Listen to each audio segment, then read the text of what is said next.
10 days after my husband's funeral, my children walked into my kitchen with a plan to sell my home and take control of my accounts. They said it was for my safety, but deep inside, I knew it was about control. I felt a weight pressing on my chest, the same weight I carried when I realized they saw me as a burden, not as their mother. What they did not know was that their father had left me something hidden for 10 years, and once I opened it, everything about our family would change. It was a cold, damp morning in Portland when the service ended and people began filing out of the funeral home. I stayed near the front, still in my seat, watching the last of the guests leave. My son Evan was the first to return from the parking lot, his black coat buttoned all the way up, his jaw tight. My daughter Ria followed, her heels clicking softly on the marble floor. They didn't sit beside me. They stood just far enough away to make it clear they were here for business, not comfort.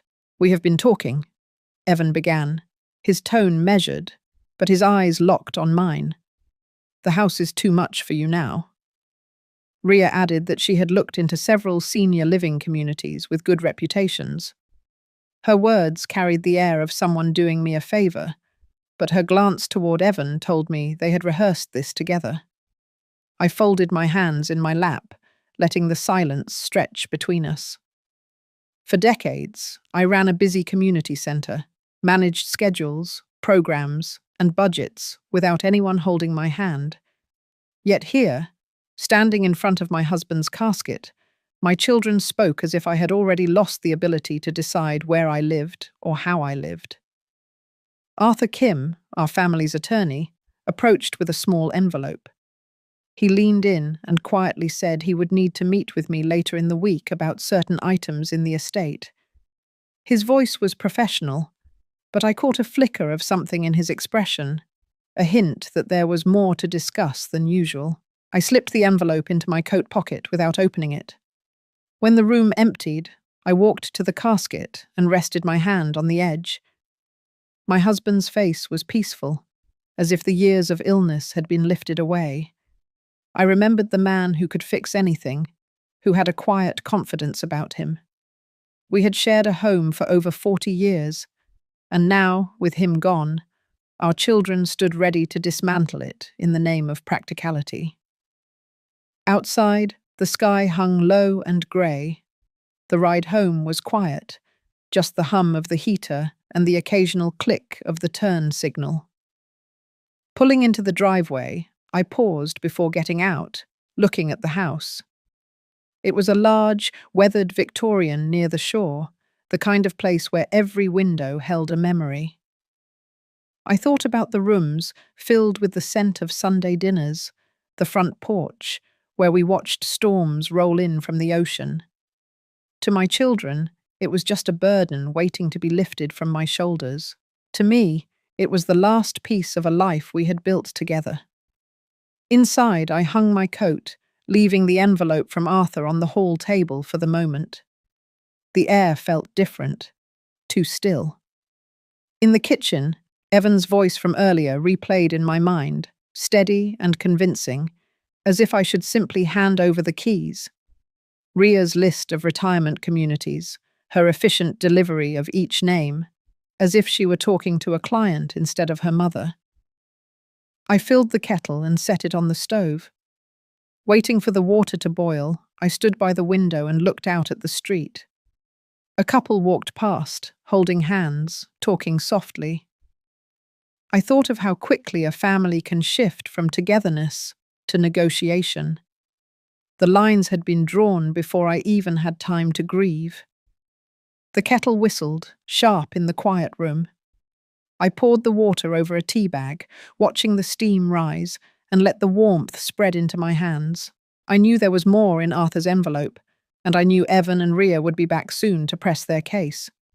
For now, I wanted to sit in my own kitchen, drink my tea, and remember that this was still my home.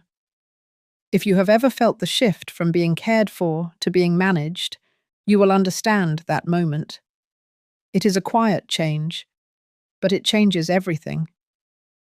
That was the first time I realized this was not going to be about what was best for me, but about what was easiest for them. And I was not ready to make it easy. 2 days later, I walked into the Coastal Maine Bank, the one my husband had used for decades. The air inside was warm and faintly smelled of polished wood and paper. I told the receptionist my name and that Arthur Kim had arranged for me to meet with the branch manager. She nodded and disappeared through a side door. A moment later, a tall man in his late 50s with wire-rimmed glasses appeared. He introduced himself as Lowell Crane, the branch manager, and asked me to follow him. His office was quiet, with a large window looking out over the harbour. I sat in the chair across from his desk, clutching my bag a little tighter than usual. Lowell opened a file folder and slid a document across the desk toward me. He explained that my husband had maintained a separate account here under the name Project Haven. It was not tied to any of our joint accounts and was structured in a way that required a specific process before anyone could access it. He pointed to the balance printed clearly on the page: $19,502,331.47. For a moment, I did not move. I scanned the numbers again, certain I had misread them. Lowell went on to explain that the account had been opened 10 years ago, with an initial deposit of just over $4 million, and had grown steadily through investments in municipal bonds and income funds. My husband had made regular adjustments, always with long-term growth in mind. From another folder, Lowell pulled out an envelope addressed to me in my husband's handwriting. Inside was a single sheet of paper. His words were brief, almost businesslike, but I could hear his voice as I read. "If you are reading this, I am gone. I trust you to know what to do with what I have built. This is meant for something good, something lasting." Beneath the letter was a set of authorization forms. Lowell explained that I was the sole beneficiary, but there were clear conditions on how the funds could be moved. Arthur Kim had been listed as the legal advisor for any decisions. Lowell had already spoken to him and said he would be in touch soon with more details. As Lowell spoke, I kept thinking about how my husband had never once mentioned this account. We had lived comfortably, but never extravagantly. This amount of money, hidden away for a decade, meant he had been planning something without me knowing. Lowell reached for another folder and showed me a small stack of documents labeled Project Haven. The first few pages were financial summaries, but underneath were printed blueprints and typed notes. I recognized my husband's neat handwriting in the margins. There were floor plans for a single-story building with wide hallways and private rooms, sketches of a landscaped courtyard, and lists of amenities like an on-site clinic and shared dining spaces. The title on each page read Senior Affordable Housing and Community Health Center. Lowell did not know the full story behind the plans, only that my husband had stored them with the account records. I thanked him, signed the initial acknowledgement forms, and agreed to meet with Arthur later that week. Walking back to my car, the air felt sharper, the gulls louder over the harbour. I sat for a while in the driver's seat, holding the envelope with my husband's letter. The weight of it was more than paper. It was the realization that there was a part of his life he had kept entirely to himself. And now it was in my hands, along with a sum of money that could change far more than just my own circumstances. When I pulled into my driveway, I did not go inside immediately. I stayed in the car, looking at the house, wondering what Evan and Rhea would say if they knew. Based on the way they had spoken to me at the funeral, I could imagine the arguments. They would want to take control, to decide how the money should be used or divided. Inside, I placed the envelope and documents in the top drawer of my desk, locking it before I stepped back. I knew this was only the beginning. Whatever my husband had intended, it was clear he had trusted me to see it through, and I intended to find out exactly what that meant. That evening, I cleared the dining table and laid out the blueprints Lowell had shown me. The paper still carried a faint smell of the bank's storage room, a mix of dust and something metallic. Under the lamplight, the lines and measurements stood out crisp and deliberate. The first set was labeled Community Health Center. Wide hallways, private exam rooms, a reception area with space for seating that felt generous instead of cramped. There was a small pharmacy marked in one corner and a staff break room with its own kitchenette. In the margins, my husband's handwriting noted natural lighting for patient rooms, soundproofing for privacy, and spaces for counselling sessions. The next set was for senior affordable housing. 2 residential wings connected by a central community hall. Each unit had its own kitchenette, but there were also shared dining areas, reading rooms, and a landscaped courtyard. My husband had drawn small circles in the garden plan, labeling them as benches in the sun. I turned the pages slowly, feeling the weight of each detail. He had not only invested the money, he had invested thought, care, and time into imagining how people would live in these spaces. It was more than a construction project. It was a vision for how to treat people with dignity. I needed to speak to someone who could help me understand the scope of this. The name that came to mind was Dr. May Delgado. We had worked together years ago when she ran outreach programs through the local hospital. May was now the director of Coast Care, a non-profit that focused on community health services in underserved areas. The next morning, I called her office.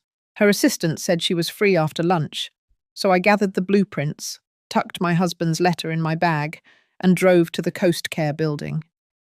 The winter sky hung low over the harbour as I parked and walked inside. May's office was lined with framed photographs of volunteers at health fairs, mobile clinics, and ribbon-cutting ceremonies for new facilities. She stood when I entered, her expression shifting from polite greeting to genuine surprise. We had not seen each other in over a decade. I spread the blueprints on her desk. She leaned over them, tracing the hallways with her fingertip, reading the notes in the margins. Her brow furrowed, not in doubt, but in concentration. "These are solid designs," she said quietly. "Whoever drew them knew what they were doing." I told her they were my husband's work, part of something he had kept from me for years.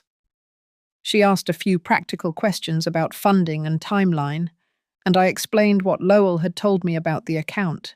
May leaned back in her chair, considering.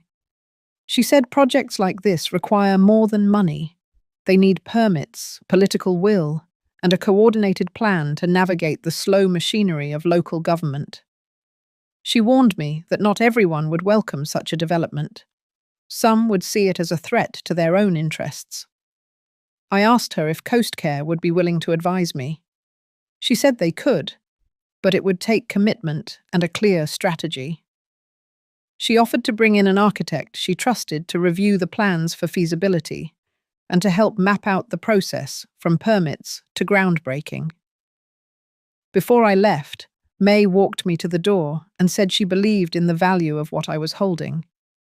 She had seen too many projects stall because the people behind them underestimated the resistance they would face. Her advice was to move quietly at first, gather allies, and be ready for obstacles that might come from unexpected places. Back at home, I set the blueprints on my desk and looked at them again. The lines and measurements no longer felt like abstract drawings. They felt like a promise. I thought about my husband working on them in private, choosing not to share the burden until he was gone. That night, I couldn't sleep. I sat at the kitchen table with a cup of tea, staring at the plans and thinking about what May had said. The money was there, the vision was clear, but the path forward would be anything but simple. My children would see only the risk. Others might see an opportunity to block it for their own gain. I knew one thing for certain. If my husband had trusted me to carry this forward, I was not going to set it aside. The first step would be to meet with the architect May recommended, and from there, begin building the kind of support that could make Project Haven more than just a set of blueprints in a drawer. 2 evenings after my meeting with May, I heard Evan's truck pull into the driveway. Ria's car was right behind him.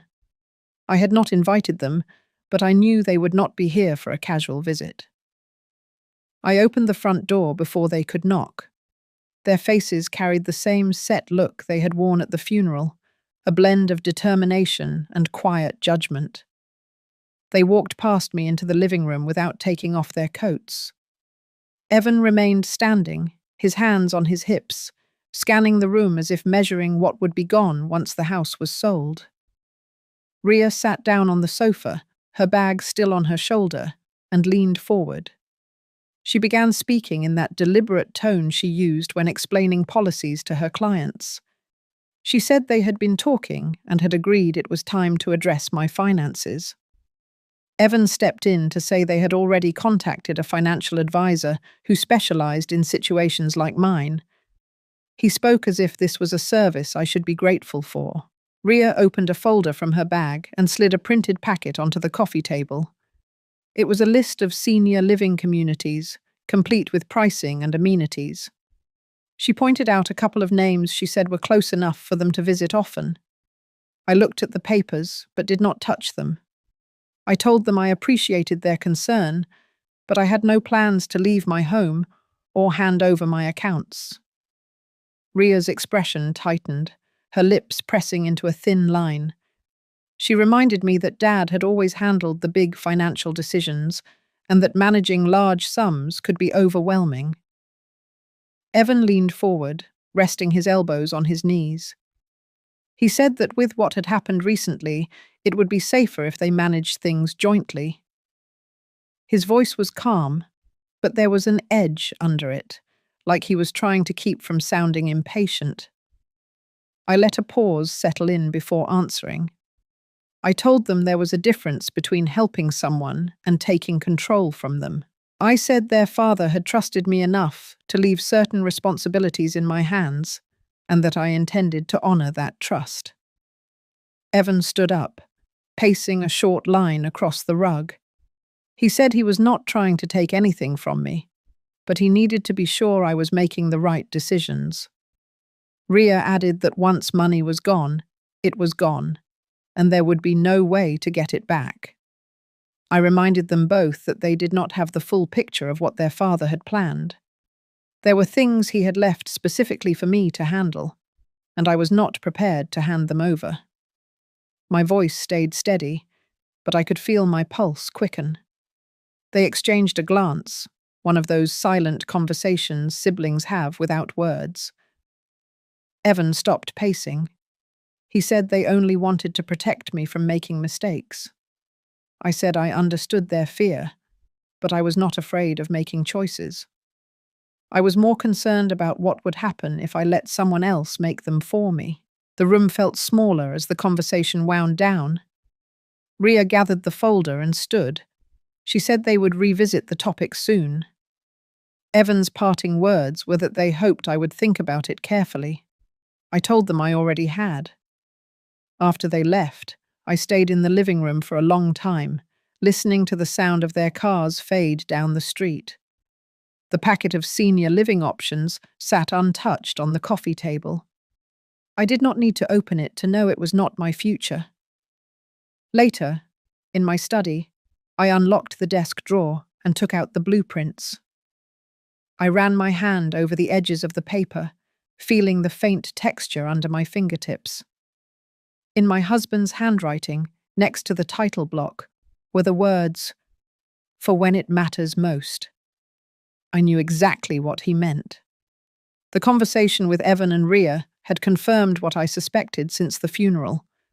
They saw my situation as something to be managed, not respected. That made my next steps even clearer. I was going to move forward with the plans, and I was going to do it without asking their permission. Arthur called me the next afternoon and asked if I could come by his office. His voice had that measured tone he used when there was something important, but not urgent enough to cause alarm. I drove into town and found him waiting with a folder open on his desk. He slid a document toward me, the heading in bold type. It was an addendum to the account my husband had left. Arthur tapped the second page, where a single paragraph was highlighted. If the project tied to the account funds was not under active construction within 18 months of my husband's death, the entire balance would transfer to an international foundation. The clause was clear and absolute. There were no extensions, no exceptions. Arthur explained that the clause had been part of the account agreement from the beginning, signed by my husband over 10 years ago. It meant he had been planning this as a timed obligation, not just a loose intention. I sat back, letting the weight of it sink in. 18 months was both generous and impossibly short when it came to permits, contractors, and all the moving parts of a project this size. Arthur walked me through what would have to happen first. A legal entity needed to be established to receive the funds, contracts had to be drawn up, permits secured, and the first phase of construction started before the deadline. Every step would require coordination, approvals, and people I could trust. He told me bluntly that it would be a race against the clock. I left his office with the document in my bag, the words circling in my mind. At home, I called May and told her what Arthur had shown me. She was silent for a moment, then said, "It changed everything." A project of this scale already had natural delays built in. Now there was a deadline hanging over every decision. She said we needed to begin mapping the entire process immediately. The next morning, I met May at her office. She had already cleared her afternoon. We spread the blueprints across her conference table and began listing each step we would need to complete, from land acquisition to breaking ground. She spoke about the layers of approval at the town level, the state inspections, and the inevitable pushback from those who preferred the land remain available for private development. May called in a colleague from her planning team, a woman named Tricia, who specialized in navigating municipal permits. Tricia explained that the first hurdle would be securing the right piece of property. Without that, we could not apply for half of the necessary approvals.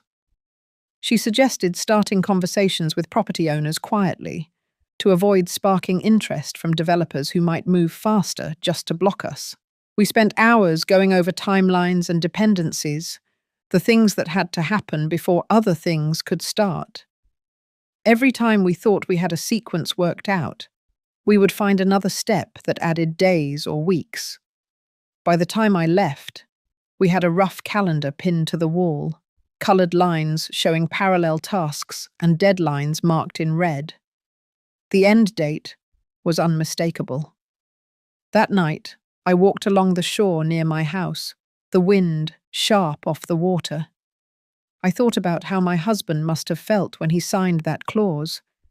He had known it would force someone's hand. Maybe he thought a deadline was the only way to ensure the project would actually happen.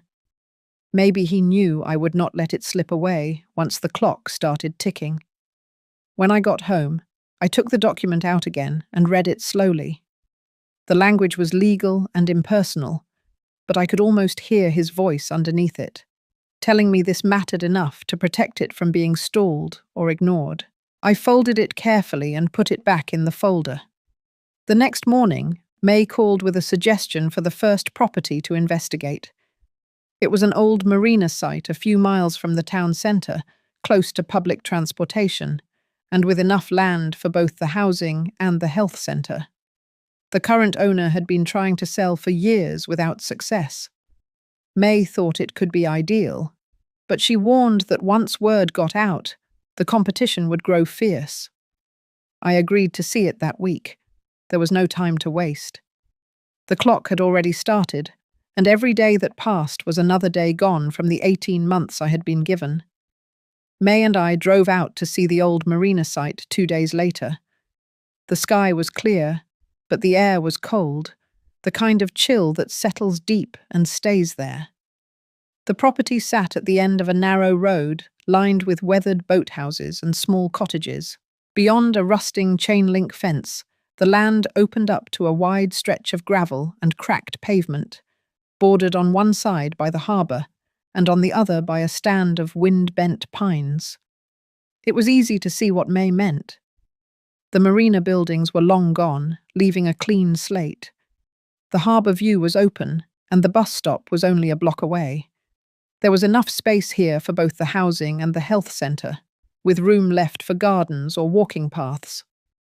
I could imagine the courtyard from my husband's drawings fitting perfectly into this space.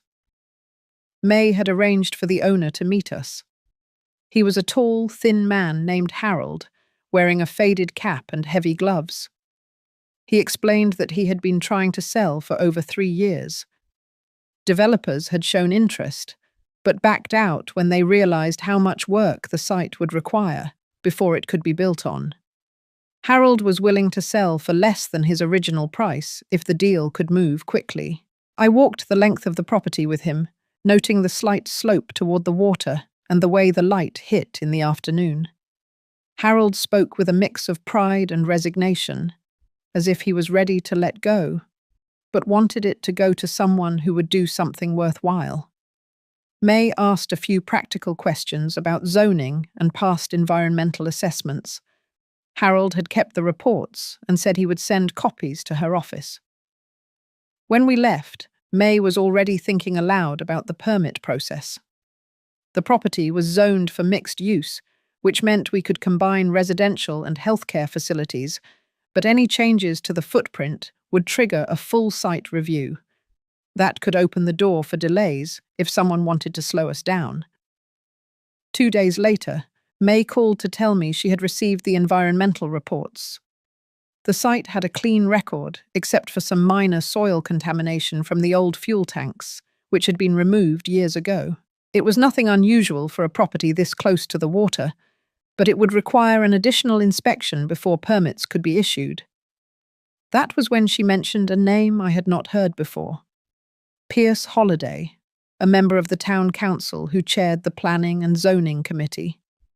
May said Holliday was known for his close ties to a developer named Nolan Brixford, whose company had been trying to buy waterfront properties for high-end projects. If Holliday decided our project was not in his interest, he could find ways to delay the approvals.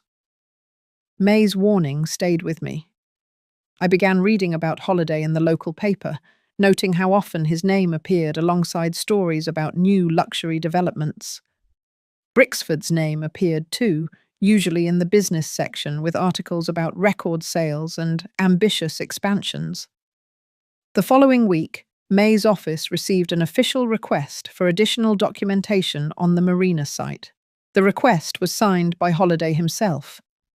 It included a list of items far beyond the standard requirements, some of which had already been addressed in Harold's reports. Tricia, from May's team, recognized the tactic immediately. It was a way to stall the process without outright denying the application. May suggested we meet with Holliday directly to present the project and gauge his reaction. She arranged a time during open office hours at the town hall. Holliday greeted us with a practiced smile that did not reach his eyes.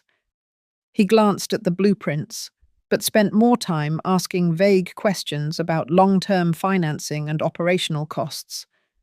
His tone was polite, but I could sense the disinterest under the surface. When we left, May said she was certain Holliday had no intention of helping us move quickly. The challenge would be to get enough public support that stalling the project would be unpopular.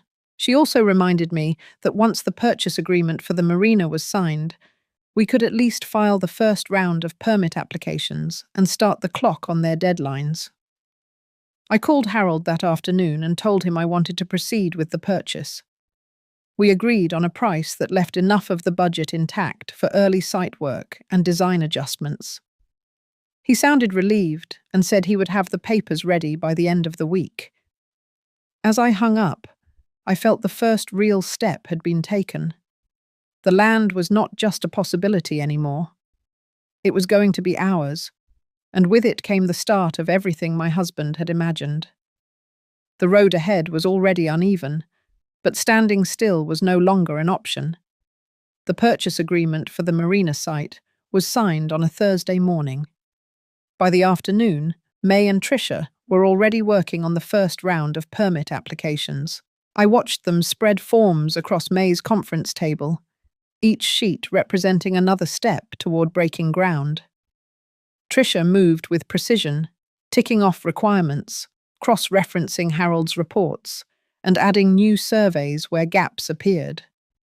While they worked, my phone rang. It was Evan.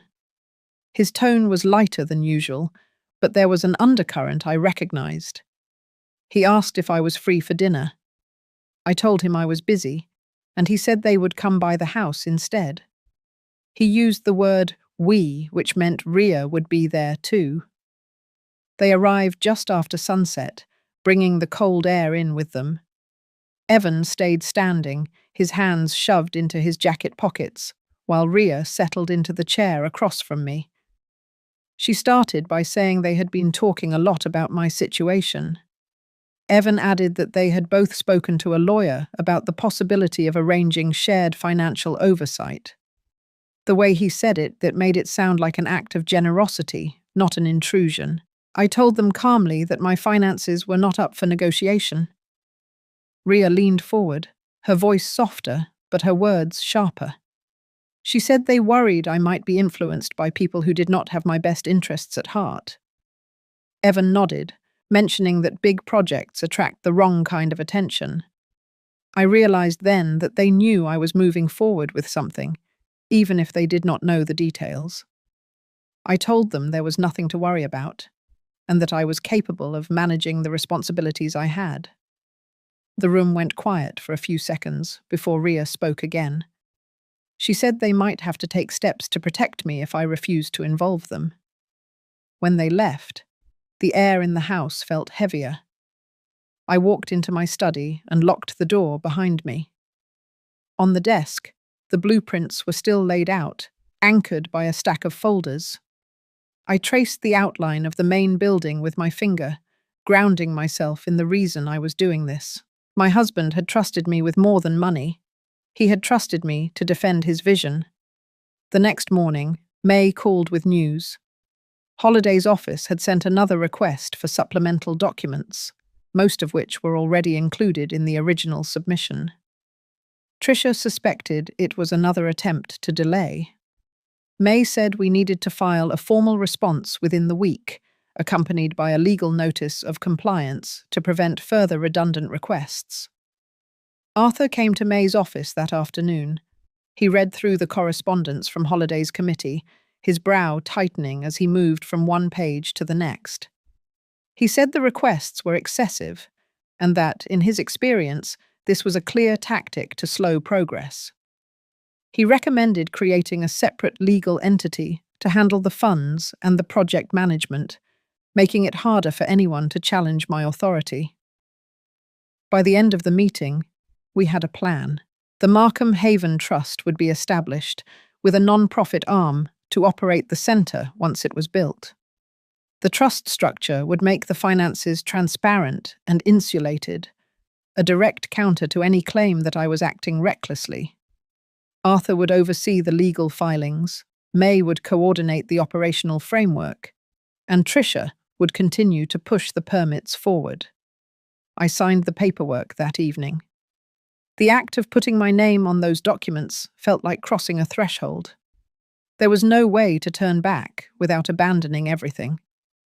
That weekend, May arranged for me to meet a retired project manager named Leon, who had overseen several large community builds. We met in a small cafe near the harbour. Leon was direct, explaining the importance of sequencing tasks so that delays in one area would not stall the entire project. He warned that political resistance often grew strongest in the middle stages, when opponents realized the work might actually succeed. I listened carefully, taking notes. Leon offered to review our schedule and point out potential bottlenecks. He also knew contractors who might be willing to commit early if they believed in the project's purpose. When I left the cafe, the wind off the water was sharp against my face, but I felt steadier than I had in weeks. The trust was in motion, the land was ours, and the team around me was growing. There were people who wanted to see this built, and I was determined to keep moving, no matter how many obstacles appeared in our path. May suggested we hold a community listening session before the next planning committee meeting. She said it would help us gather visible support and make it harder for Holiday to quietly stall the project. We booked the fellowship hall at a church near the marina site, a space large enough for a crowd but still informal. In the days leading up to it, May and her team printed flyers and reached out to neighborhood groups, local health advocates, and senior organizations. Dana Whitlock, the reporter May trusted, agreed to cover the event. Her interest was genuine, but she also knew a strong turnout could make for a compelling story. On the night of the meeting, the hall smelled faintly of coffee and the wood polish on the pews. Chairs were set up in rows, a long table in the front for the project team, and a portable screen for the presentation. I arrived early, carrying a folder with my husband's blueprints and the summary sheets Tricia had prepared. By the time the meeting started, the room was nearly full. May welcomed everyone and introduced the idea behind the project: affordable senior housing integrated with a community health center. She explained the benefits, not just for the residents, but for the surrounding neighborhoods. Tricia spoke about the site selection, the clean environmental record, and the plans to address the minor soil remediation. When it was my turn, I stood and told the room about my husband's vision, how he had drawn the plans years ago and set aside the funds to make it real. I kept my words simple, letting the story carry itself. I could see heads nodding as I described his belief in creating spaces that offered safety, dignity, and connection. Dana moved quietly through the room, taking photographs and jotting notes. Her camera focused on the blueprints spread out on the table, on the volunteers leaning in to look closer, on the small group of seniors from the neighborhood asking about application timelines. After the formal part of the meeting, people clustered in small groups. Some came to the front to speak with me, others with May and Tricia. A retired nurse offered to volunteer at the health center once it opened. A local carpenter said he knew tradespeople who might be willing to donate labor for part of the build. Their offers were genuine, and each one felt like another brick laid in the foundation we were building. The next morning, Dana's article appeared online. It featured a photo of the marina site bathed in late afternoon light, and another of me holding the blueprints. The headline framed the project as a community effort already gaining momentum. By noon, the article had been shared dozens of times on local social media pages. 2 days later, an anonymous post appeared on a neighborhood forum, claiming the project was unrealistic and hinting that the funds might be mismanaged. It offered no evidence, only speculation. May forwarded it to me, her message short. This is how they start. She suspected the post was meant to seed doubt before the planning committee met again. That evening, as I locked the front door, I noticed a plain envelope on the mat. Inside was a single sheet of paper with a typed message telling me to drop the project before I made a costly mistake. There was no signature, no return address. I set it down on the kitchen counter, looking at it for a long time before sliding it into a drawer. May and Arthur both agreed the letter was an intimidation tactic. Arthur advised not to respond directly, but to keep it as a record. May said the best answer would be to keep moving forward in the open, with nothing to hide. We decided to compile all the community support we had gathered so far into a formal report. Tricia collected the volunteer offers, letters from local organizations, and the sign-in sheets from the meeting. Arthur prepared a legal brief summarizing the trust structure, the funding safeguards, and the timeline tied to the 18-month clause. By the end of the week, We had a binder thick with documents ready to present to the planning committee. Every page was another layer of protection, a way to show that this project was not a vague idea, but a well-structured plan backed by people who believed in it. The opposition had started to make itself known, but so had our supporters. The difference now was that our supporters were visible, and they were ready to speak up when it counted. The next committee meeting would show just how much weight that could carry. The agenda for the next planning committee meeting listed our project as the final item. May said that was deliberate. Putting us at the end meant less time for discussion and fewer people in the audience.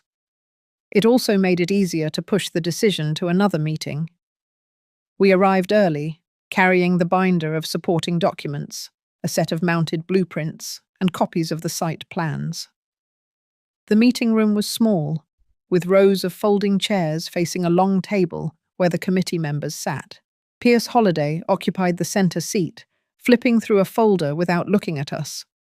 As the other agenda items dragged on, I noticed May checking the clock. By the time Holliday called our project forward, only a handful of community members remained in the audience. Dana was still there, her camera resting in her lap, and a few of the volunteers from the church meeting had stayed to show support. May began the presentation, her tone steady and measured. She outlined the purpose of the development, the benefits to the town, and the detailed timeline tied to the funding. Tricia followed with a summary of the environmental reports and the remediation plan. Then I spoke briefly about my husband's vision and the trust he had placed in me to carry it forward. When we finished, Holliday leaned back in his chair.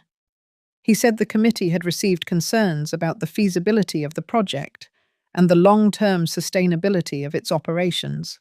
His words were vague, but the implication was clear. He was giving weight to the anonymous doubts that had been circulating. May asked to address those concerns directly. She referenced the legal brief Arthur had prepared, pointing to the safeguards built into the trust and the operational plan. She also presented letters from local organizations pledging ongoing support. Holliday listened, then shuffled the papers without comment. A motion was made by one of the other members to table the project for further review. Before it could be seconded, Dana stood up from the audience. She stated her name and affiliation with the local paper, then said she had attended the community meeting where dozens of residents voiced support for the project. Her voice was calm, but it carried across the room. She asked the committee to consider that their constituents were watching. The motion to table was withdrawn, but Holliday called for a recess. During the break, May told me this was the moment to hold them to the rules. Arthur had quietly entered the room and was standing near the back.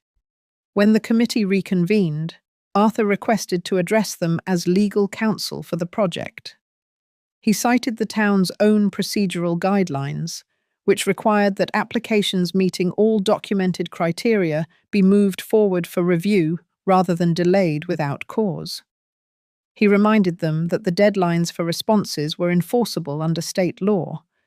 If the committee failed to act within the prescribed time frame, the application could be deemed approved by default. The room shifted. Holliday's expression hardened, but he knew Arthur was correct. After a brief exchange among the members, a vote was called to advance the project to the next stage of review. It passed, though without enthusiasm from Holliday. As we packed up, Dana caught my eye and gave a small nod. The volunteers who had stayed came forward to shake my hand, their quiet encouragement cutting through the tension of the evening. May whispered that this was only the first hurdle, but it was an important one. Outside, the air was cold and the parking lot nearly empty. We walked to our cars in silence, each of us holding on to the knowledge that the project had survived another attempt to slow it down. The next steps would be just as difficult, but we had proven we could stand our ground in the room where decisions were made. When I got home, I placed the binder of documents back on my desk and set the blueprints beside it. The lines and measurements looked the same as they had weeks ago, but now they carried the weight of a small but significant victory. The clock on the 18 months was still running, but for the first time, I felt we had moved it forward in our favor. The following week began quietly enough, but it did not last. Early Monday morning, Arthur called to tell me that a petition had been filed in probate court by Evan and Rhea. They were seeking a form of limited guardianship over my financial affairs, citing concerns about my ability to manage what they called an unusually large and complex estate. Arthur's tone was steady, but the weight of his words settled heavily in the room around me. By mid-afternoon, he had a copy of the filing in hand. The petition listed examples they claimed demonstrated poor judgment. None of it was true, but it was clear they were prepared to use the scale of the project as evidence against me. Arthur said the first hearing would be held within 2 weeks, and that we needed to prepare a full account of the trust structure, the safeguards, and every step taken so far. May and I met the next morning at her office. She listened as I explained what my children had done, her expression tightening. Then she began listing everything we could present to counter the petition. Tricia joined us, bringing the complete record of the application process, the correspondence with the planning committee, and the volunteer commitments we had documented. Arthur came later that day with his own stack of papers. He explained that in court, perception would matter as much as fact. We would need to demonstrate that the project was not a reckless personal endeavor, but a structured initiative with professional oversight. He suggested that both May and Leon, the retired project manager, be prepared to testify about the operational plan and the feasibility of meeting the deadlines tied to the funding. The days that followed were consumed with preparation. I spent hours in my study reviewing timelines, budgets, and correspondence, making sure every detail was clear in my mind. The more I looked through the records, the more I understood how my husband had built this to be both possible and defensible, if only the person holding it would not give in. When the hearing day arrived, I walked into the courthouse with Arthur beside me. Evan and Rhea were already seated at the front with their attorney. They did not look at me as I took my place at the opposite table. The judge entered, and the clerk read the petition into the record. Their attorney began by painting a picture of a vulnerable widow being persuaded into a risky, large-scale construction project. He referred repeatedly to my age and to the size of the estate, implying that I could not possibly grasp the scope of what I was attempting. Arthur responded by calmly walking through the trust's formation, the escrow accounts, and the oversight by licensed professionals. May testified about the operational structure, emphasizing the community partnerships and the safeguards in place. Leon explained the construction timeline, his voice steady as he described how each phase was planned to avoid delays. When it was my turn, I spoke simply. I told the court that my husband had trusted me to carry out his vision and had left me with the resources and the plan to do so. I explained that I had surrounded myself with people whose expertise filled the gaps in my own knowledge, and that every step taken so far had been deliberate and documented. The judge listened without interruption, taking notes. After both sides had presented their cases, he said he would rule from the bench. His decision was clear.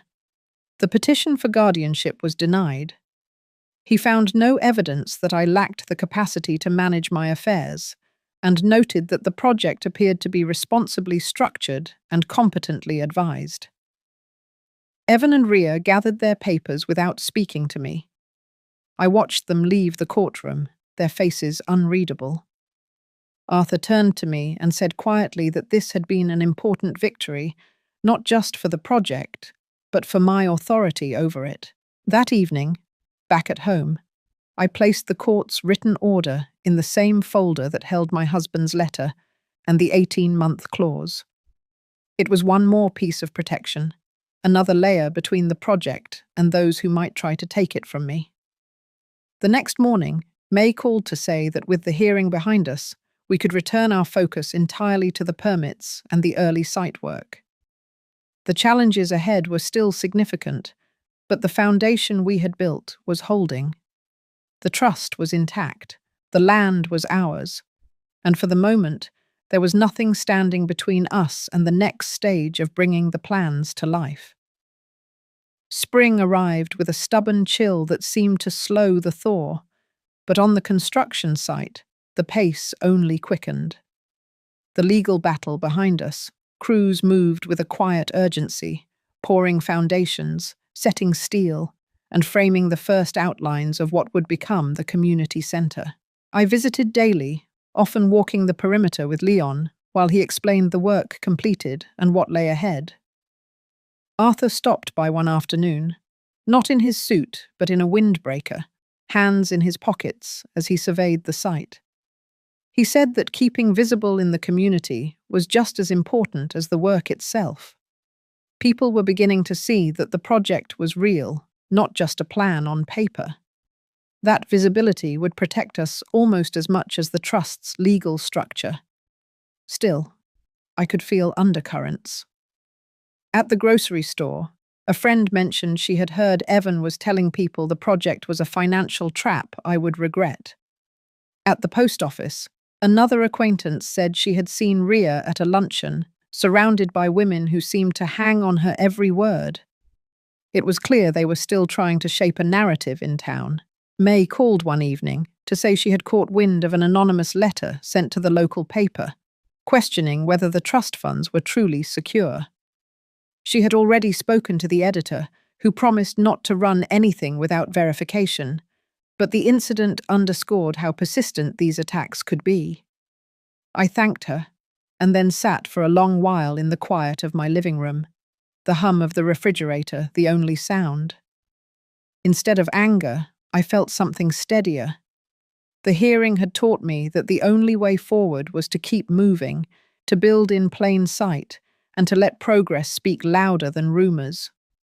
That resolve carried me through the next weeks as crews raised the frame of the main hall, each beam locking into place like another piece of proof that we were advancing. One crisp morning, the first trusses went up. I stood with a small group of volunteers who had come to watch, their breath forming clouds in the air. The sun caught the metal as it lifted, and for a moment, the shape of the building became clear.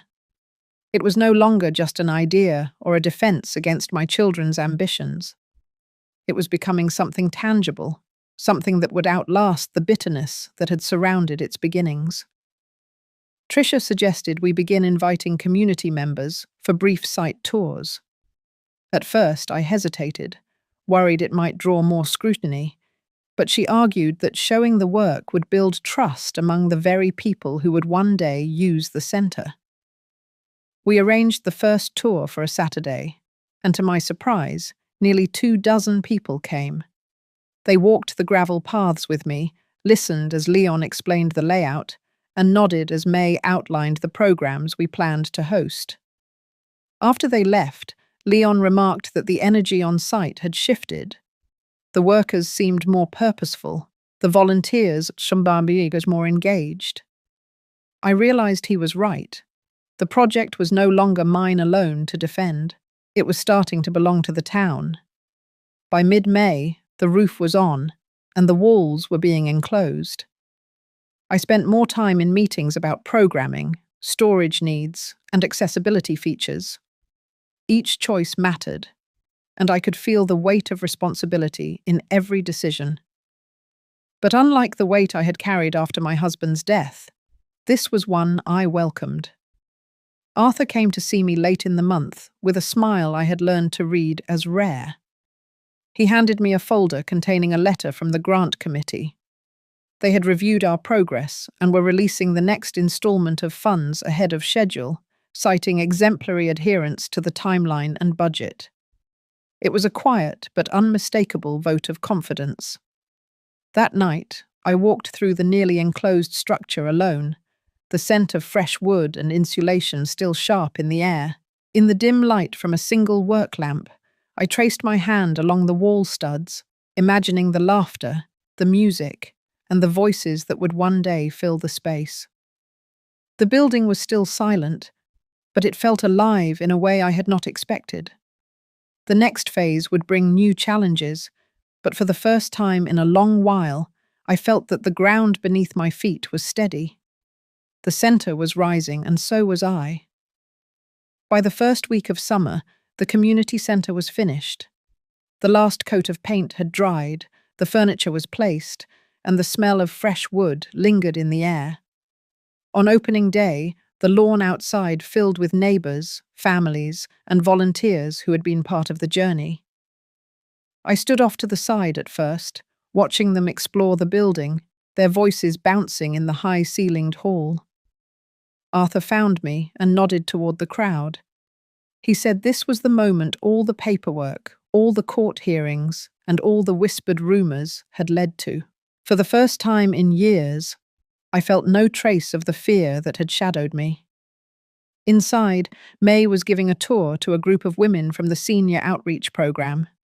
They moved slowly through the rooms, touching the walls, commenting on the light and the view from the windows.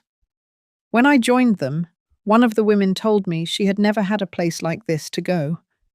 Her voice caught, and I realized that in defending my husband's hidden legacy, I had also created something bigger than my own story. Later in the day, I gave a short speech in the main hall. I spoke about the importance of building something that could not be taken away, not because of contracts or bank accounts, but because it lived in the people who would use it.